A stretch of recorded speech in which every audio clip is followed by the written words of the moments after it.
All right, I'm going to play some epic music. Dun, dun, dun, dun, dun. I can start my X live stream because it's got its own button. Everyone can comment. You can come along. What are we going to talk about? We got music playing. We got tridactyls. We got heads. We got golden skulls.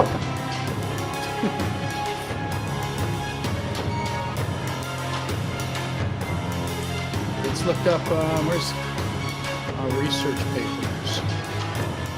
What time is it? 6:59. We got 1 minute still.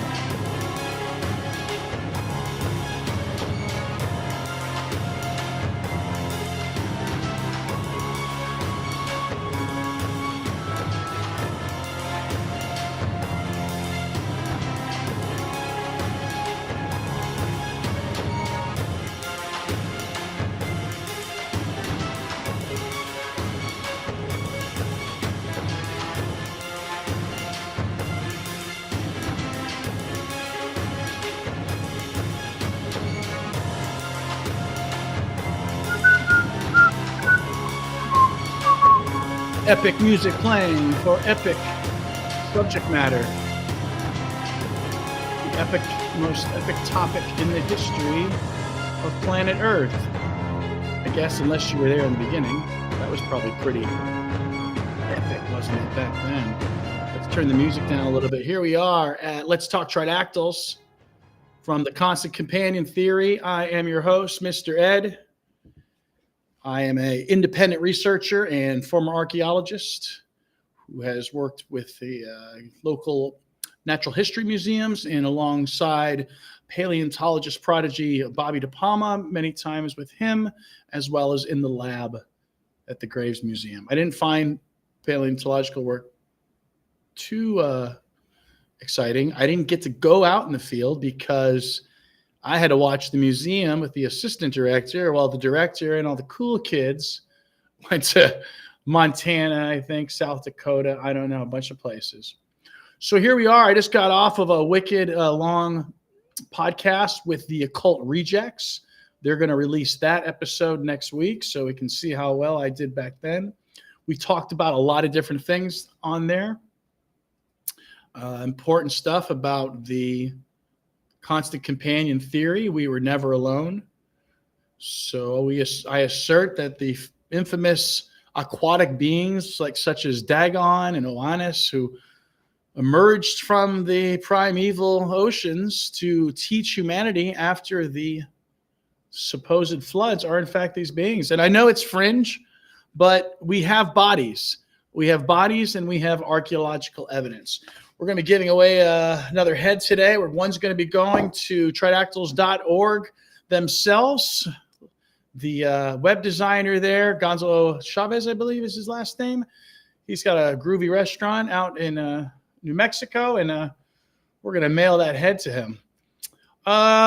Someone is saying that the big hands, which are the extra phalanges, so they have two phalanges, has, I believe, human bones. Is that what they're insinuating? Or does it have human-like knuckles? I am not sure. So that's why I'm going to pull up the Alien Project site. And we're going to go ahead and take a look at that and take a look at what they have on the big hands. Maybe we'll be able to hear something too. I'm not sure. Looks like I got some messages coming in. Let me go ahead and open the chat.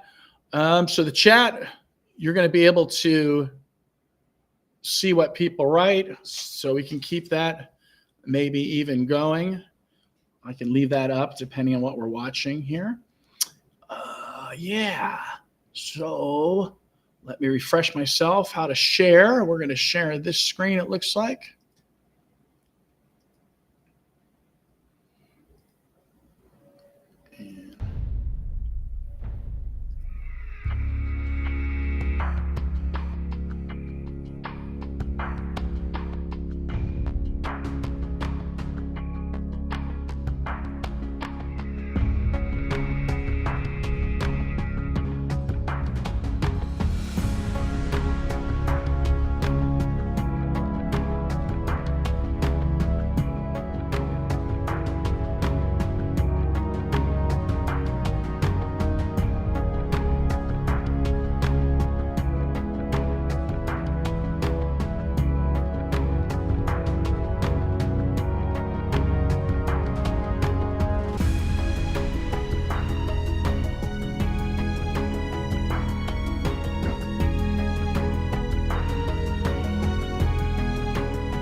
entrevistas hemos podido buscar el factor ideal para poder tomar o que salga una radiografía nítida como estamos apreciando ahora, ¿no? Inicialmente he probado con un factor de un humano, pero era imposible. Si ustedes se dan cuenta, las otras radiografías han salido pero completamente mal. Entonces sí, se ve muy, hemos muy podido buscar un factor ideal como para poderla. Ese sería un factor. Realmente, o sea, So no of course, those es are French. igual, I don't want to bother you with the French and Spanish. I have French para un ser humano subtitles como para and the guy speaking Spanish, O sea, ¿qué quiere right? decir? Que es So, but we do have big hand there. What's interesting about these big hands, they have big metal discs. One appears to have been pierced by something, which is pretty interesting. I'm not sure about how many bones, to be honest, on those. I know that the smaller beings, the 2 foot tall ones, have what are known as ulni and tibiae, meaning that they have an ulneus. So while we have an ulna and a radius, they have one singular bone there, and they have one singular leg bone. Not too different than some amphibians. Let's look at over some other things. We're going to start investigating some new structures since we've kind of made ourselves familiar with the gastralia, and we learned about the interclavicle, which is also like a proto furcula. And so we're going to look into what was identified as the pyramidal bone. So, you know, it's funny when people talk about the tridactyls, they're quick to mention Jaime Maussan.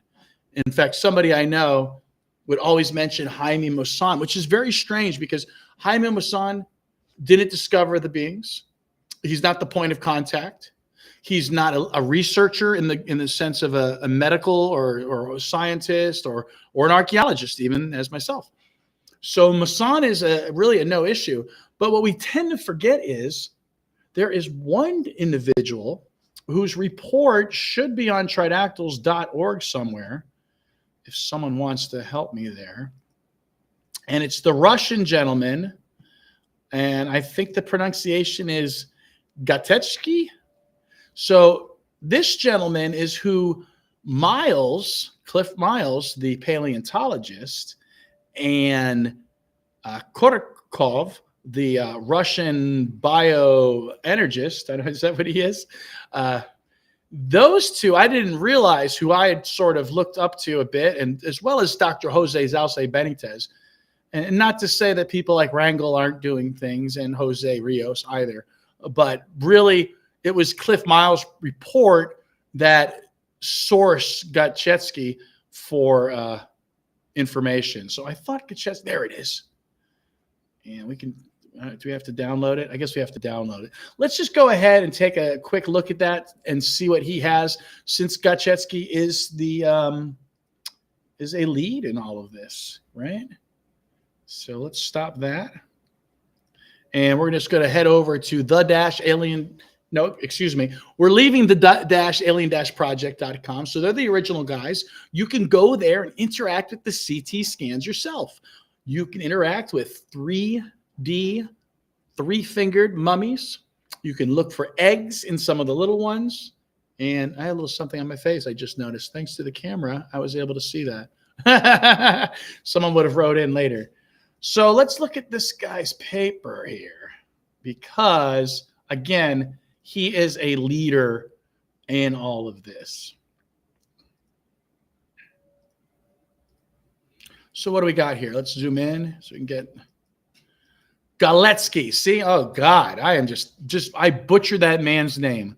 Galetsky, MD, physician, associate professor of dentistry, surgical and maxillofacial surgery, St. Petersburg, Russia. And so, yeah, this is the report to have. If you don't have this predates.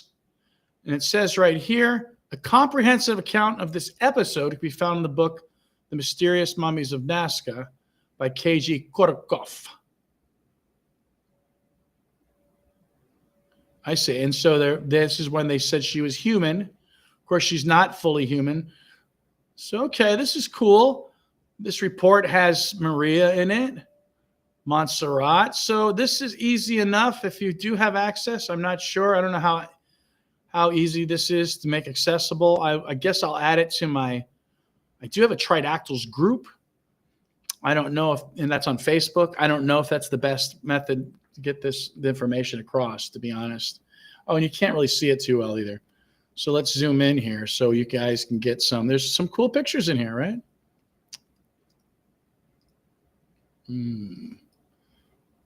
Let's see. I'm not sure how to make it any bigger. How are you guys seeing it over there? Could be bigger, couldn't it? I'm not sure how to do that. How about this one? Hey. Okay, what's that doing? I don't know if that just made it bigger for me. Unfortunately, I can't get back to the paper that way. Ooh. How's everybody doing? I just had a great 2-hour show with the Occult Rejects. So they're going to release that next week. We talked about a lot of things because I can just go in so many directions with this. It can be distracting. I'm hoping that the show comes across as sensical. I just know I move all over the place. Okay, so here's a, looks like they're pointing out some metal implants near her sacrum, down her lower back there.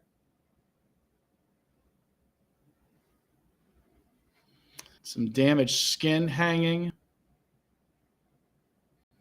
It's the foreign body again.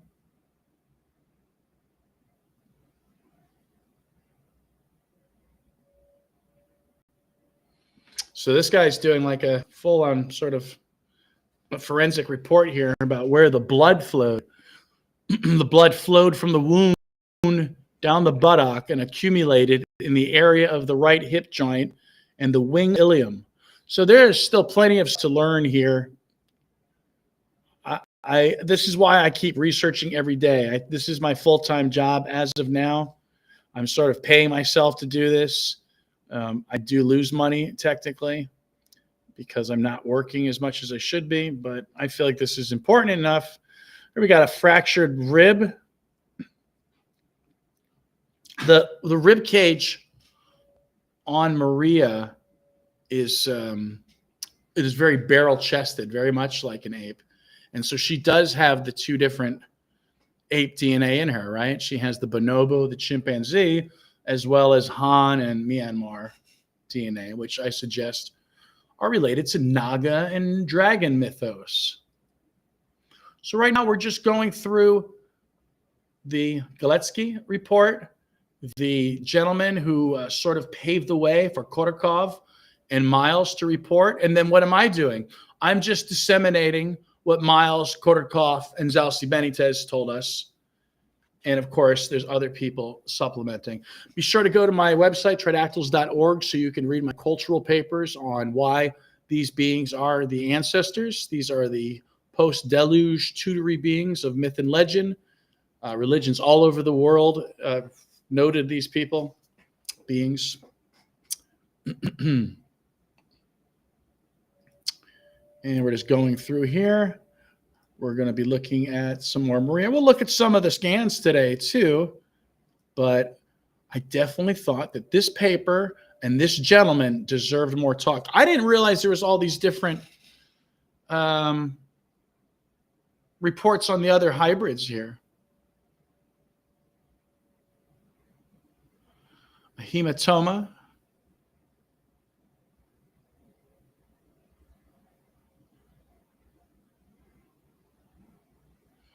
Foreign bodies of metal in the hands of Montserrat.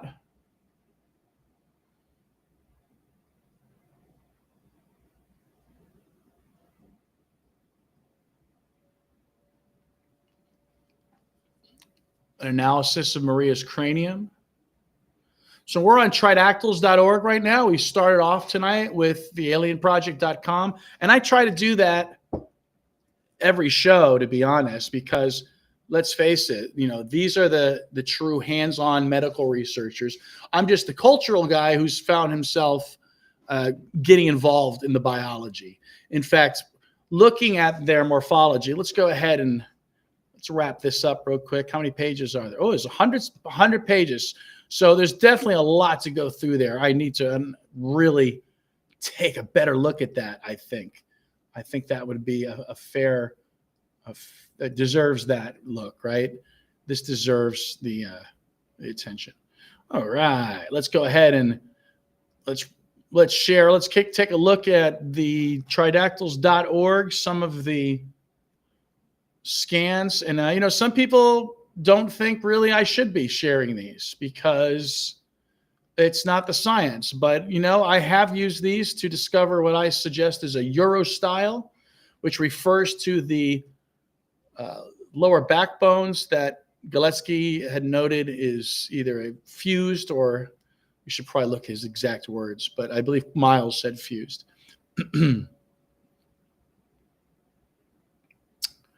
So, entire screen, I guess.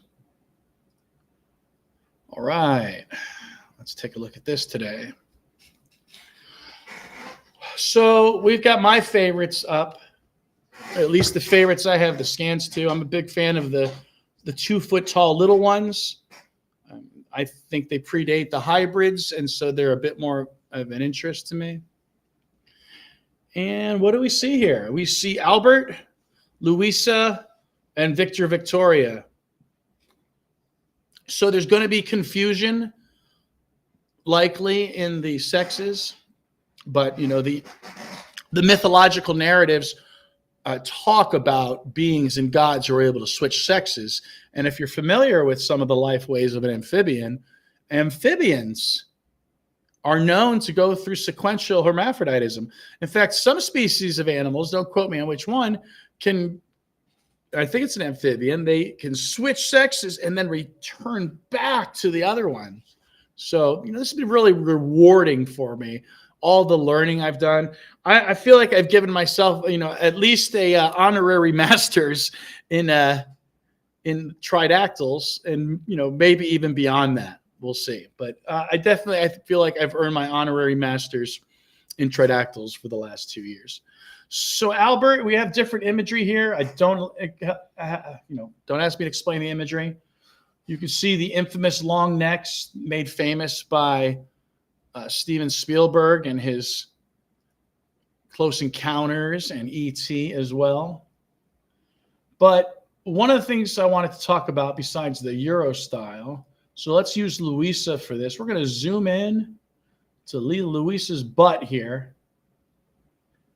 And it's always kind of hard to see. But in this section here, it's almost like it almost tapers off into a flat kind of surface. It's almost a squared kind of surface. And when I saw that, it reminded me, in other images perhaps, there we go, right here, of the back end of a frog.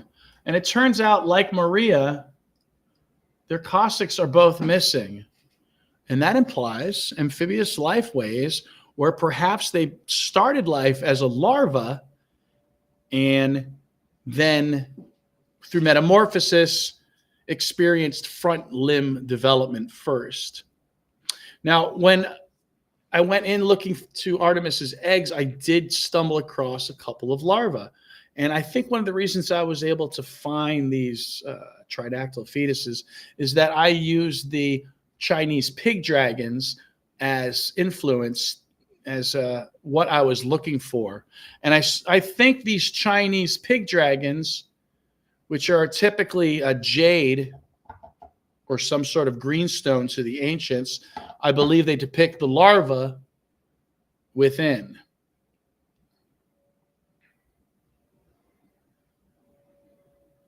Okay. How very interesting. These might just be replicas, and I'm okay with that. I think it's good to have a teaching tool, or they might be authentic Han Sheng artifacts, and I might just be lucky. Wouldn't that be wild?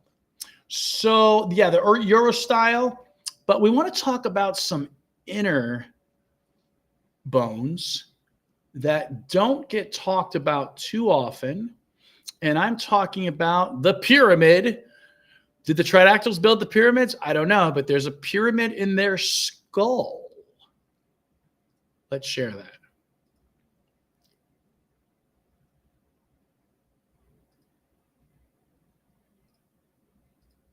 That's it.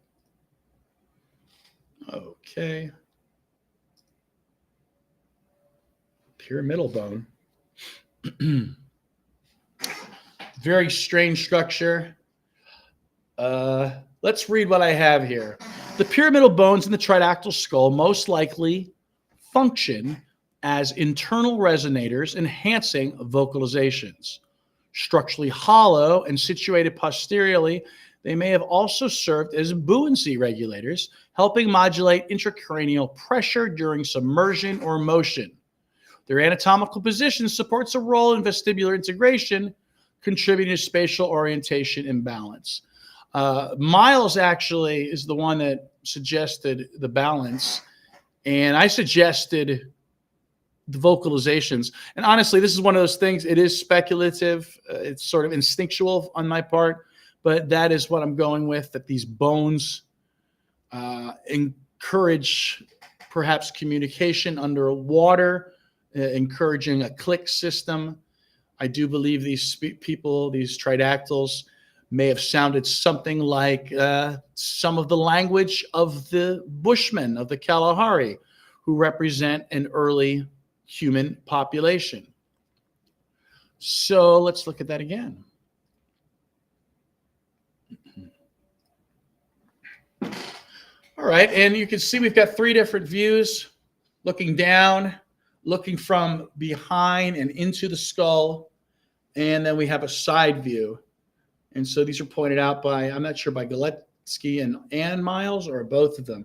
So I thought this was interesting. This is an interesting piece of morphology that we don't really talk about too much. And again, we don't really talk about these gentlemen who have paved the way for us. I would be nothing without the Miles report pointing out the furcula, the interclavicle, that is, the stomach, ribs, etc. So that's what we're working on now. I've been writing what I call science light papers. So I try to follow the scientific format and offer the proper citations. And right now I'm just uploading them to my site and uploading them to tridactyls.org, and I'm sharing them on X with people so you can read them yourselves. So hopefully I'll write a little bit of a write-up on this, and we can demonstrate why I think this is a sound resonator. It does not seem to have any sort of tubules, or is it really near the sort of ear canal of the beings? It is near the sinuses, so that too could encourage this sort of buoyancy control. And if I understand correctly, cetaceans, whales, may have similar structures. I don't know. I would love to, I'd love to get into sincere discussions and debates with people about this. And there are experts out there who can better explain these things and suggest what these are. Luckily, I do have my own experience. Okay. All right. So the pyramidal bone. Let's just take a look at that for a moment as I pull up another past thing. Looks like you can see my screen. That's awesome. Hey, check out this guy using the AI trying to create a new mascot. I name him Inti. That's our psi symbol. I'm moving away from the gray alien with the inhumane eyes, and I'm leaning into the Maori Heitiki, because the greenstone jade seems to be what was most used and best wanted, most desired were these greenstones to create these beings. And when you look at these saline lakes that I suspect these beings may have originated from, the Himalayas, they have this beautiful blue, green, turquoise color to it. So we're just going through my Facebook right now, or my X, just so I can get to a couple of my memes that we've sort of made recently here. I say they're memes, they're really info memes. So there's a couple of reposts, so we might as well go over these. So again, the Gastralia, there is a Gastralia of a dinosaur, a raptor, and that is a X-ray of one. Obviously, it's not that great. That's from Miss Miss Louisa. Miss Louisa, which I wonder if I can share more with you guys. If I do this, I could look at it that way too, huh? Anyway, this is a gastralia, a floating abdominal rib. Abdominal. The ribs are in a mega shape. They're nearly completely circular. And this completes the circle. What can we say here? Let's keep going through. I know there's some info memes I got to show you so we can cover various morphology of these beings. Let's take a look at this skin meme here. I call them memes. They're info memes. Take a look at this.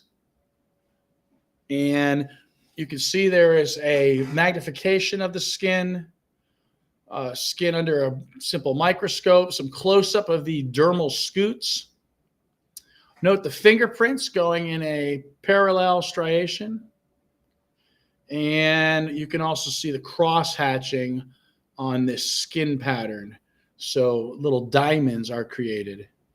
And then some skin on the back of a tridactyl, which is kind of reminiscent of an ostrich at this stage, I feel. All right, let's see what else we got.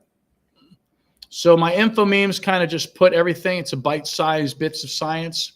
And it's really great for this purpose, if you ask me, to be able to share with you guys simple bite-sized information in almost a slideshow format. So what can we say about the tridactyl skeleton? 3 limbs, of course. They have one singular hand bone. It's a fake palm. It's not a true palm. Interclavicle, that's our sort of precursor to the furcula. The singular bones in the arms and the legs, specifically the forearms. Gastralia, once again. Yeah, and these creatures have pneumatic bones. So again, very bird-like. And the pyramidal bone, and then the Euro style, which is the lower backbone. And we're just getting to a few more things of interest. We are looking for some more groovy memes. Here's another one on the furcula. I was calling it a proto-interclavicle because I felt as though it may predate it likely predates the proper interclavicle of a proper amphibian. And so this is a sort of ancestor species, a genesis species, if you will, likely spawning various four-legged users. Four-legged animals. I was reading something. Don't do that, kids. All right. And let's go ahead and let's take a quick look at this little video, shall we?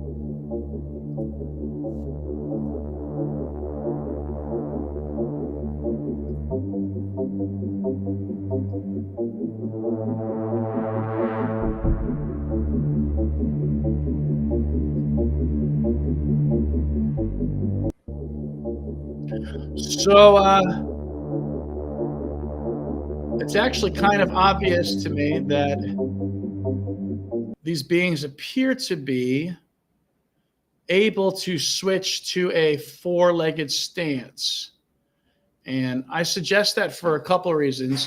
One, of course, is, again, the mythology. The cosmologies of the world, the myths are predicting the biology of these beings. And so we have plenty of images of what are called underwater panthers or water cats. And these appear to be, well, the myth is these are cat-like beings swimming under the water, which some people say, oh, that's just an otter. But even an otter likely has some symbolic parallels. I suggest that any animal that takes on religious significance or cosmological importance is simply because of an analogy to the beings. Either they looked like them or their behavior was something akin to their behavior, such as termite mounds. Termite mounds have religious significance to people. It's amazing the amount of things that people attribute, mythological or cosmological significance to. So if you're wondering why I choose, the green stone Well, here we go, right here.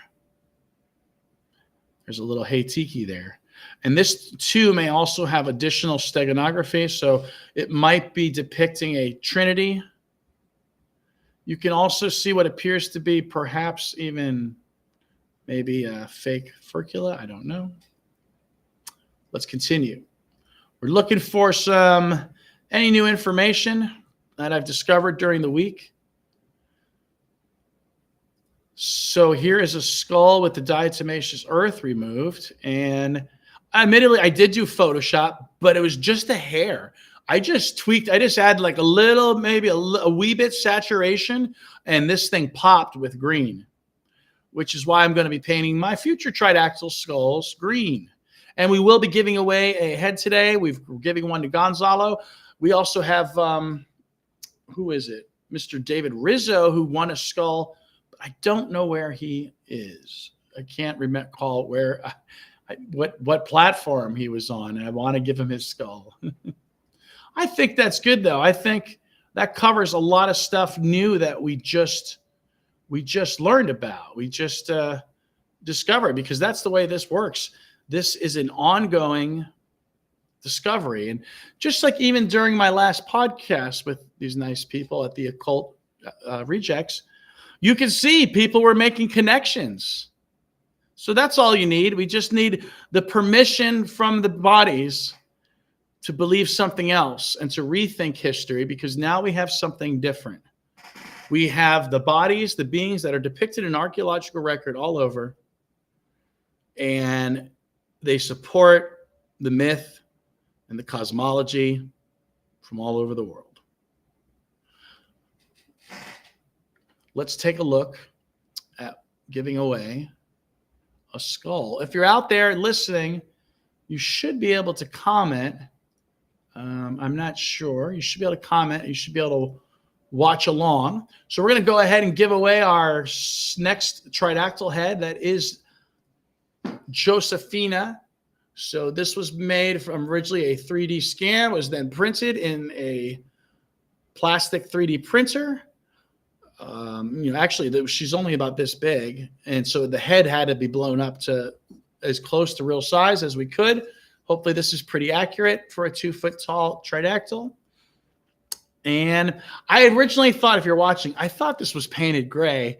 I'm a silly head. This is actually gray is the color of the cast. So I had to have a mold made. If you go on TikTok, maybe X, you can see the mold. So we had to have a mold made where we mix these two plastic resins together. So this isn't 3D printed. This is tougher. This is kind of a strong thing. Okay, so I'm going to go open my Roll20. I don't know if anybody plays Dungeons and Dragons. I played for a couple hours this morning, then jumped into the podcast, and then I had a little break to make food before I'm here and I'm talking again. My throat's going to be out of it. So we're pulling up Roll20, and we need to pull up our list of potential winners. If you're out there, give me a shout out. Tell me you're watching. Maybe even share with me your favorite tridactyl specimen, or what's your favorite artifact that depicts tridactyls. Those Paracas ones are a lot of fun, right? Those Paracas fabrics are a lot of fun. Did I lose my religion? No. Did I lose my list of heads? I think so. I had it out purposely. Well, just such an occasion. Okay. So we're going to pull up our screen here. I'll start sharing, give you guys something to look at besides my ugly face. We're going to do the entire screen. Okay. Well, this is Roll20. You can use it to play games. I'm hoping to have a tridactyl themed role-playing event for a little fundraiser, and we'll give away a tridactyl head then too. I'll give away as many heads as I can.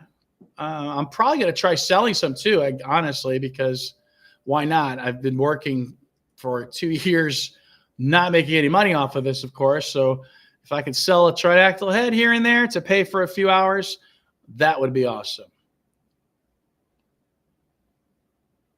Okay. Looks like maybe somebody was watching. It looks like Wixie over at UFO Bloke was probably watching the show today. How you doing? All right, and let's put our numbers, head numbers, up on the same screen if we can. Maybe I can make this a little more visually pleasing. So we're going to go ahead and take Gonzalo off. He's claimed his head from some time ago. Well, we can color that and something. I thought you could. Let's color it something. Nothing. Okay. Anyway, all right, guys, here we go. So we've got a bunch of people who've been watching. Sometimes I'll say, if you share my post, you'll get a 1% chance to win a head. I do want to. I'm not a perfectionist per se, but I do want to cover in that Gonzalo so we know he's good. Dave Rezzo is good. So those are our 2 winners so far. Let's go ahead and take a look at the numbers. I see Saunders up there at 37. Fat Jesus has got 4.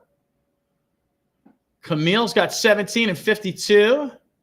Dryer Youngest 32 and 64. There's Dave Rizzo again. Well, we're going to take him off too, actually, there, because he already won once. And that way these numbers too, also don't get reused, and we can keep going. Yeah. Okay, so if you're out there, good luck. Let's roll a D100 and see who the winner is. 84. Who was 84? 84. Nobody. 84 was an X out. Okay, so only 2 winners now. So if you guys know Dave Rizzo out there, if you're watching Mr. Rizzo, please, I will need your address so you can claim your groovy head, right? I just knew that I wanted to be a part of this phenomena, and I know other people were going to want to be hands-on. That's why I'm engaging in the Hongshan artifacts or the little Kodama from the Princess Maoki. I believe that's the pronunciation. Because this is, in a way, what our whole fandom is based on, right? I mean, here's E.T. and Yoda and, gosh, who knows what else. And I just want to check our site and just see if there's anybody out there who is still paying attention, who may want to say something out there. No, good enough. All right, well, it's a new week. We will return again next Sunday, 7 p.m. I'm trying to reclaim the In Search Of time slot. Those of you that remember, In Search Of used to be on Sunday nights. For me, it was, at least on the East Coast, 7 o'clock, Leonard Nimoy, where he would do shows about UFOs and Bigfoot and the Loch Ness Monster. Actually, it's a spinoff of a couple of films, maybe they were made for television films, that Rod Sterling actually did. So the original In Search Ofs are actually Rod Sterling's voice. So and they're more films, they're longer length. So that's interesting, but they didn't have him for the actual show. So I'm going to sign off because, again, I've been talking all day. We can't wait to see what happens next week. We're going to try focusing on the spinal eminences this week, do a little post on them. Let's see if we can write up something about the pyramidal bone inside the skull, and if we can demonstrate that it is used for noise making. And, some of this morphology is going to have multiple overlaps. They're going to do different things. So awesome. Live long and prosper. I will see you during the week in my Reddit group and on X, and definitely watch TikTok because I've been putting the fun little animations there as we make guesses on these bodies. Live long and prosper, guys. Thanks for watching.